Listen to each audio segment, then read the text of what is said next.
There are just 5 days to go to Eurovision, the final of the most watched non-sporting contest in the world.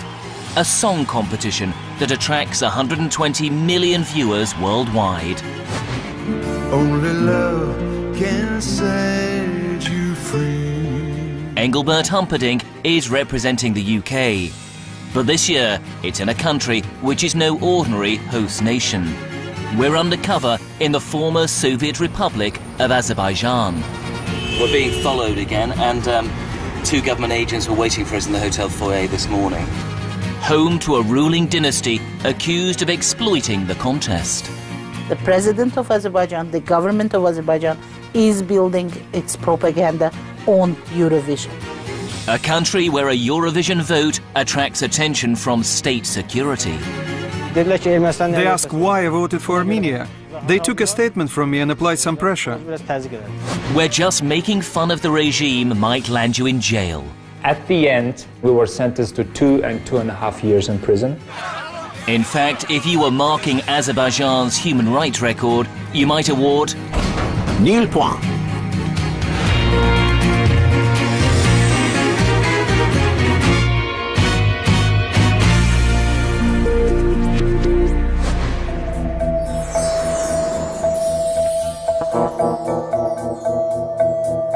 We arrive on a chilly April evening. Azerbaijan doesn't welcome investigative journalists, so we're here as tourists, unsure what'll happen if we're caught. The interviews will be done discreetly, indoors. Any outdoor filming will be done on a tourist camera.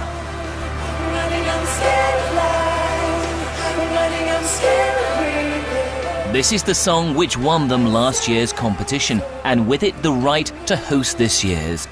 Running Scared. Some people in Azerbaijan have been doing just that for years.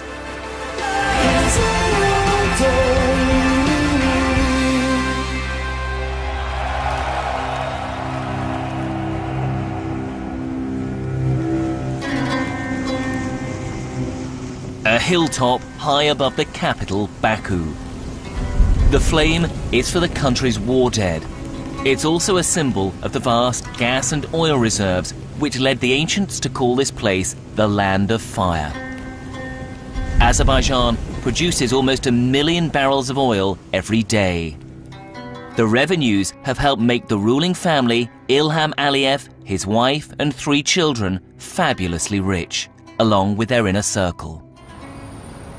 Just across there is downtown Baku, which looks out over the Caspian Sea. And if you come a bit further this way, you can find the development which Azerbaijan has spent so much money on to impress the world. First of all, there's that enormous flagpole which is 40 stories high.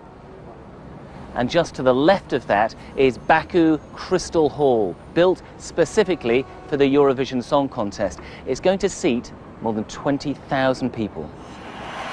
Most in the UK view the song contest with a large dose of irony. Its high kitsch charm stretches back 5 decades. Power to all our friends. I was defeated, you won the war. But if you want to see some more, like a puppet on the street.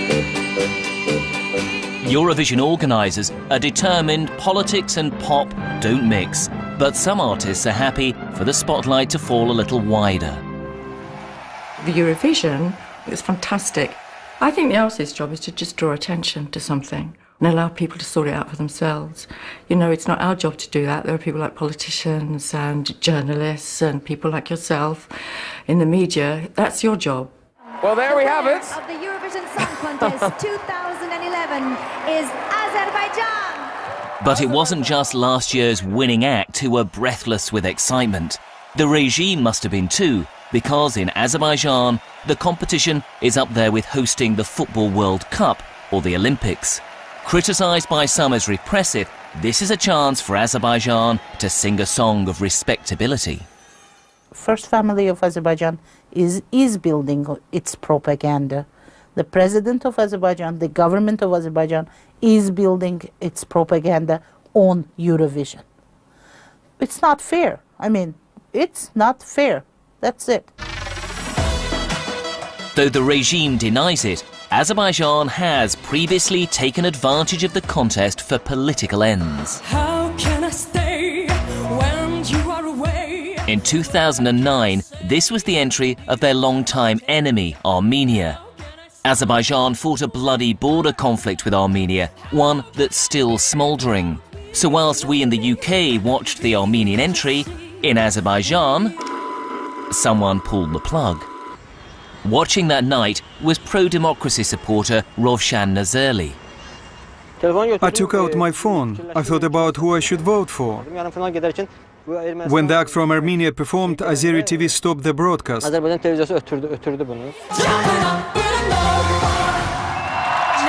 it's time to vote. As a protest, I voted for Armenia. What Rovshan did might not sound like a major political statement, but in Azerbaijan, voting for the enemy, even in a song competition, is a risk. Do you have any sympathy or support for Armenia? Is that why you voted for them? I didn't even hear the song. I have no sympathies. It was just a protest. The lines are now closed. Please don't call. Your vote won't count. Or if you're in Azerbaijan, you might end up in the Ministry of National Security. I didn't want to go at first. They told me your mobile number is a part of a criminal investigation. Some other viewers who voted for Armenia were also questioned. They asked why I voted for Armenia. They took a statement from me and applied some pressure. And were you scared? No, I wasn't scared. We just had an argument. They threatened they were going to hold me there, that they will show me on TV. This year, the Armenians have pulled out, afraid for the safety of their contestants. The people who run Eurovision are based here in Geneva. The European Broadcasting Union sets the rules. Key is that the contest remains apolitical. In 2009, there were a number of people who voted for Armenia who ended up being taken in for questioning. Yes, yeah, it's unacceptable. Absolutely unacceptable. But that shows us, doesn't it, that the Azeri government, the regime there, has politicised this song contest already. And that's what we try to prevent, of course. But yes, it is. They try, actually. But and that's why we have strict rules and we try to prevent it. Driving through the capital, Baku, a big brother figure gazes down. It's the face of a former hardline ruler from the Soviet era, Heydar Aliyev, who became president of Azerbaijan after a coup. Before he died, he handed power to his son, Ilham Aliyev, the current president. This is his wife, the glamorous Mehriban, and their two style-conscious daughters, Layla, who lives in London, and Arzu. There's a son too, 15-year-old Heydar Jr., who's already acquired vast wealth at a tender age. More of the first family later. We went to meet activist and journalist Emin Huseynov from the Institute for Reporters' Freedom and Safety. And these are the offices, yeah? Yeah. The staff here take it in turns to stay in the office overnight, so the secret police can't break in and plant bugs. The government tried to control us and keep us under surveillance. They use different means to provoke us. They can arrest journalists on trumped-up charges. They kill them, and they wouldn't try to find and punish the killers.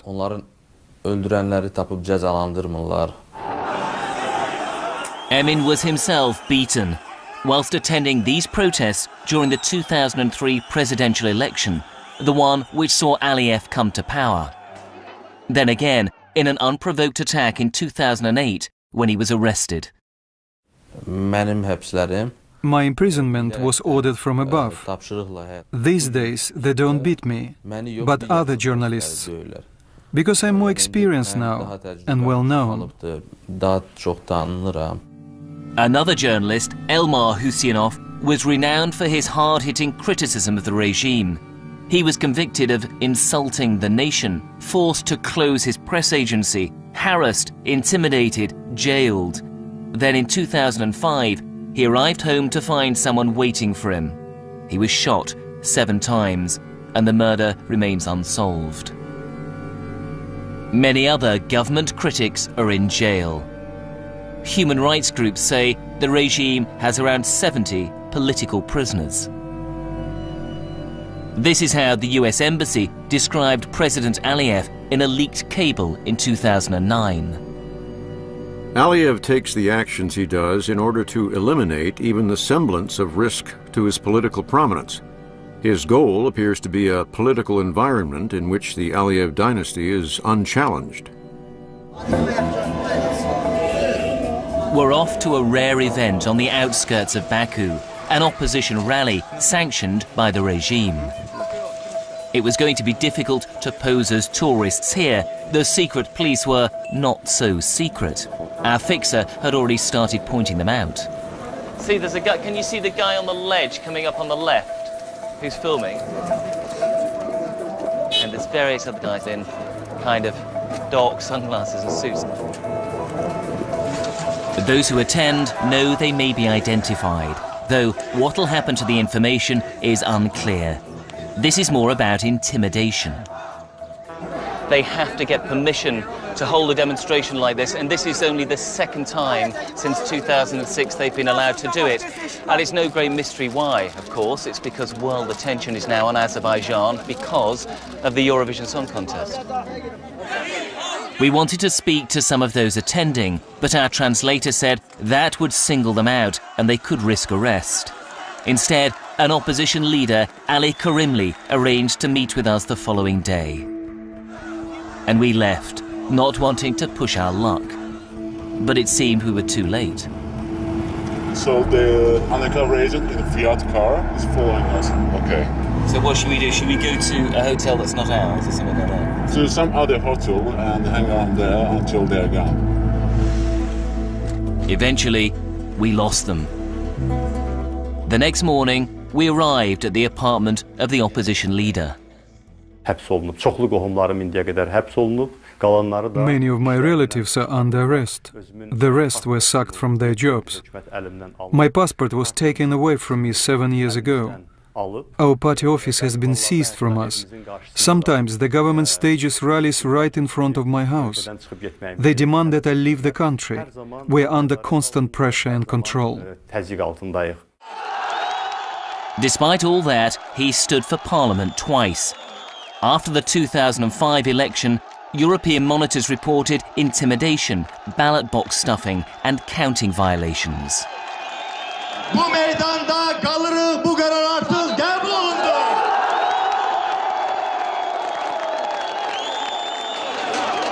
This is how the regime dealt with the peaceful protest that followed.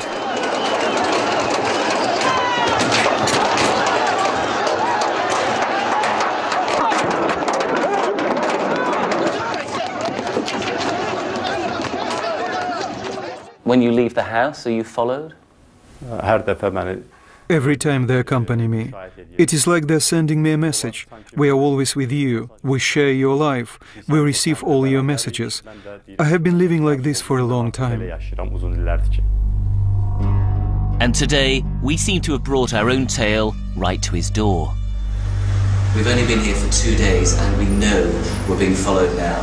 There were 3 men in the hotel reception this morning who jumped in a car behind us, followed us all the way here, and we've just come down having finished an interview.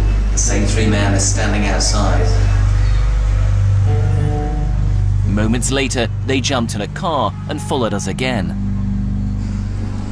On the surface, Baku appears like any prosperous European city. The familiar brands, eye-catching architecture, status symbol cars.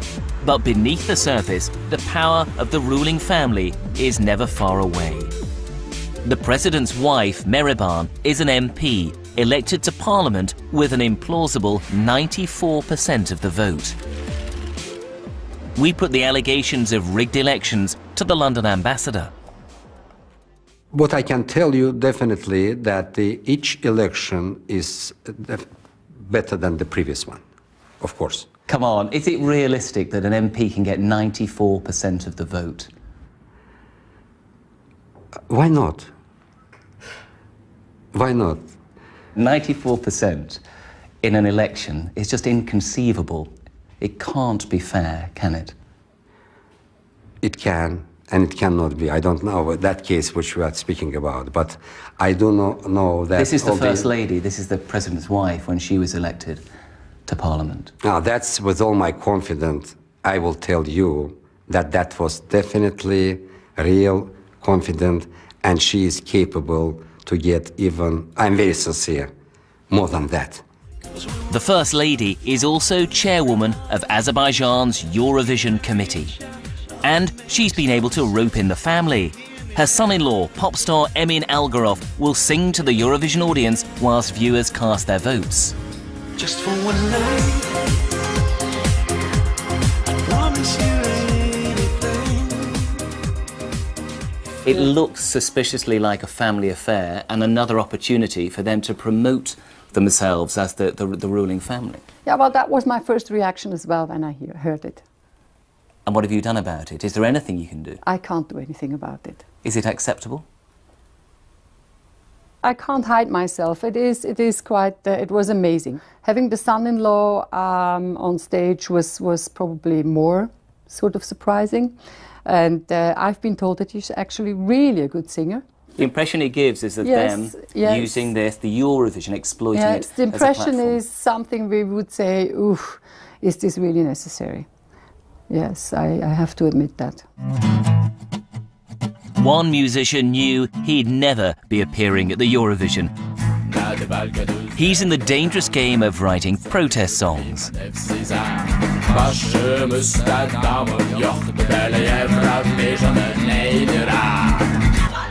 This is what he's singing about, the bulldozing of apartments close to the Eurovision arena. Old communist blocks aren't what the regime wants the Eurovision audience to see. They ordered residents to leave, many refused, and the authorities moved in while some were still inside. It was around 5 a.m. when I heard a noise and the building shook. A bulldozer had started demolishing the other side of the building. We were scared, and I ran out with my children. The evictions have happened across Baku, but accelerated after Azerbaijan won the right to host Eurovision. They've been condemned by human rights groups around the world. But the contest organisers compare what's happened to the London Olympics. To be very frank, I think evictions are taking place everywhere. It is more about the way you're doing it, about proper procedures and compensations. And here I can't comment because I don't know. But again, when the Olympic Village was built in London, there were evictions as well. And you had heavy protests everywhere. People were subsidised though, and they were given plenty of notice. Yeah, but they were subsidised and they thought it's not enough, and that what has been offered was not good enough. So I think those kind of discussions you will find in every country.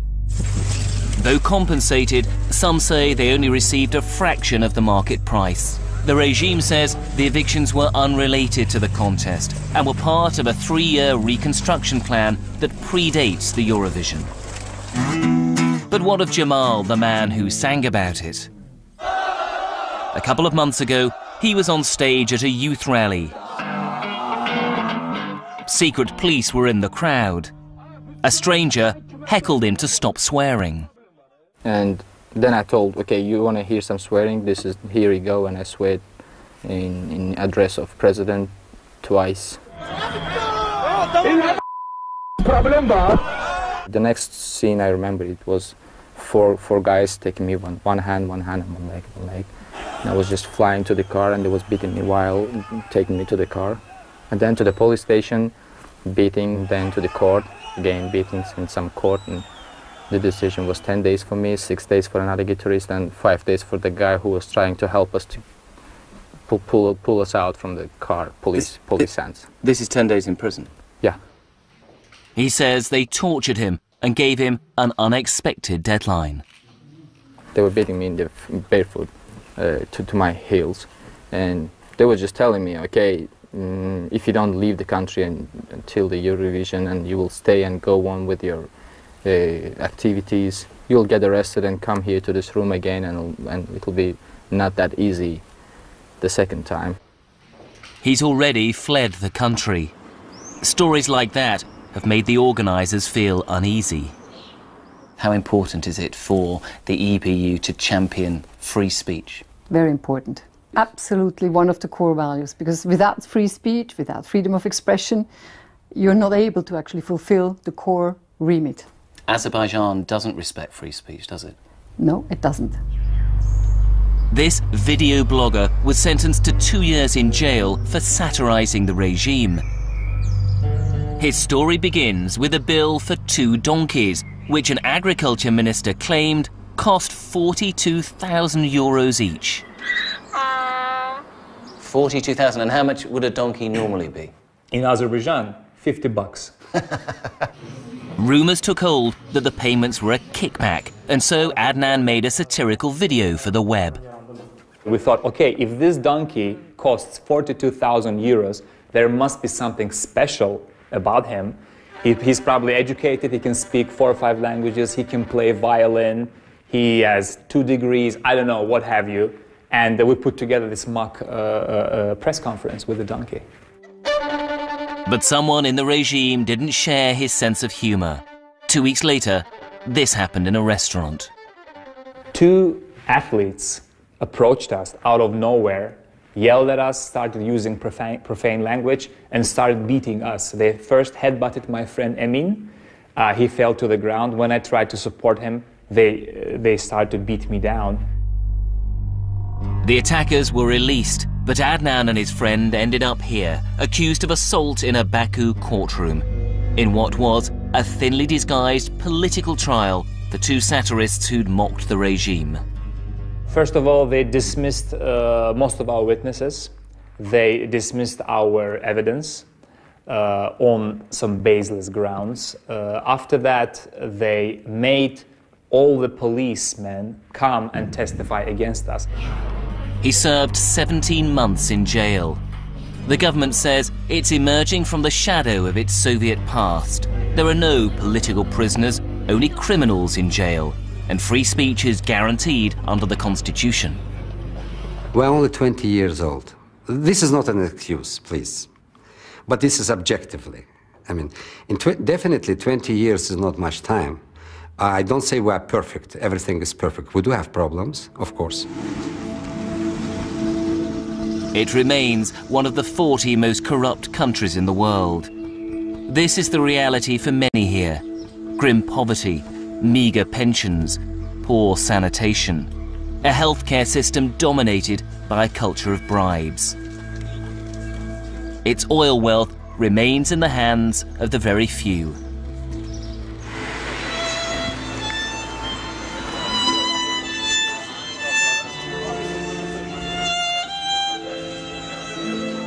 In public places, people refuse to speak to us about the Aliyev regime. But the US Embassy reported this. The Aliyev administration has developed an organized crime image in some quarters, leading some analysts to see Ilham Aliyev at times in a mafia-like role. It is mafia state. And who runs the mafia? I would say it's the President Aliyev and his family. İşten sonra Azadlık Radyosu. Hadija Ismailova specializes in investigating the ruling family's wealth. In the run-up to Eurovision, it seems she's paid a heavy price.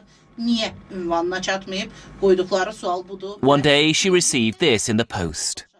And inside the envelope, there was a small note with a piece of paper saying that you whore behave or you will be defamed. And 6 pictures. Pictures were taken from the video footage and showing me engaged in sexual relations. And how had they managed to take these pictures? Basically, they planted camera into my bedroom. So they'd been watching you?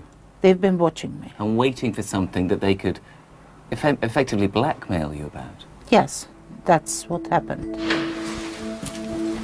The video was published on a website. By the time she and her friends inspected the flat, the secret cameras had gone. Only drill holes and wiring remained. It was shocking. And I Well, the first thing I discovered that I'm very angry. And the anger was bigger than fear. And it was bigger than anything then. First thing I did, I told myself, this is not going to affect my work. President Ilham Aliyev draws an official salary of less than £150,000 a year. But Panorama's discovered that his immediate family have corporate interests here, in a range of companies registered in the secrecy jurisdiction of Panama. Wherever you turn in Baku, it seems you're never too far away from the financial tentacles of the ruling family. Even when you use the phone, the president's daughters are listed as directors of companies linked to one of the main telephone networks. If you wanted to buy gold, the president's daughters might help you out again. They've acquired a financial stake in a gold mine in the west of the country. The smartest hotel in Baku. One of the people behind it is the president's 15-year-old son. He also bought property on the luxury Palm Island development in Dubai, worth around $40 million. Not bad for a schoolboy. Were you embarrassed at all when you heard that the president's son has some real estate on the Dubai Palm? You know, I don't believe in everything that is in the newspapers, frankly speaking. The family of President Aliyev have various companies based in Panama, and I'm struggling to understand the connection between Panama and Azerbaijan. I don't have that information, frankly speaking. Is it a delicate area to discuss? Definitely it is a delicate area because I'm not a member of the family. I mean, I cannot answer on the issues which are related to the family. The family refused to answer our questions.